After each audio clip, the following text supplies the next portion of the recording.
کہا میں پڑھنا چاہتا ہوں لیکن تیرے اللہ کو نہیں ماننا۔ امام نے کہا چل میرے اللہ کو نہ مان، کسی اللہ کو تو مانتا ہے، تیرا اللہ کون ہے؟ اس نے کہا میرا اللہ کوئی بھی نہیں۔ امام نے کہا سجدہ کسے کرتا ہے؟ اس نے کہا کسی کو بھی نہیں۔ کس کی عبادت کرتا ہے؟ اس نے کہا کسی کی بھی نہیں۔ اللہ کی طاقت؟ اس نے کہا میں نہیں مانتا۔ یہ دنیا کیسے بنی؟ اس نے کہا خود ہی۔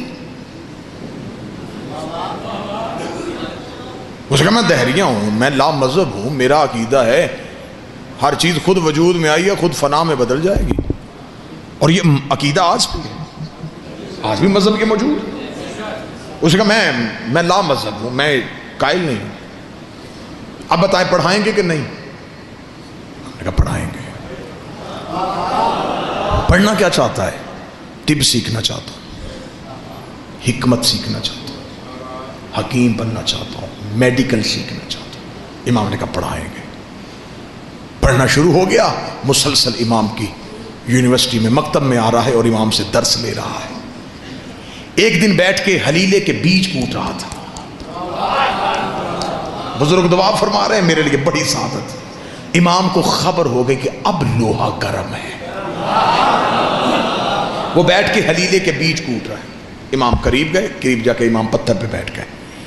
امام نے کہا دیکھ تو میرا بڑا شاگرد قابل ہے، جو میں تجھے پڑھاتا ہوں تو سیکھتا ہے اور اس پہ عمل کرتا ہے، آج کوئی امتحان لیں؟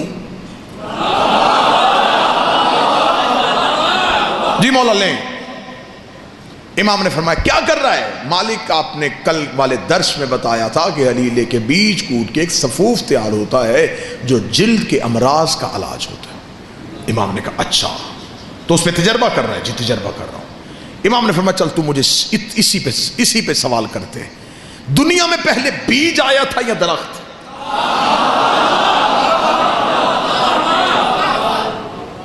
سوچنے کے بعد امام کا چہرہ دیکھا، بیج آیا تھا۔ امام نے کہا کس درخت سے گرا تھا؟ بیٹھے چلے گئے۔ اس نے کہا پھر درخت آیا ہوگا۔ امام نے کہا کس بیج سے اگا تھا؟ پریشان ہو گیا، پریشان ہو گیا، کہا مولا کچھ چند دن ہوئے ہیں آپ کے مکتب میں آئے ہوئے، جتنا کچھ میں نے سیکھا ہے اس سے تو استاد محترم میں اسی نتیجے میں پہنچا ہوں کہ زمین کے اندر چند مادے رہتے ہیں جو نظر نہیں آتے، اور کچھ مخصوص وقت میں وہ مادے ایک جگہ پہ اکٹھے ہو کے ایک بیج کی صورت اختیار کر لیتے ہیں۔ امام نے دہریے کے کاندھے پہ کہا اب بتا ان مادوں کو اکٹھا کرنے والا کون ہے؟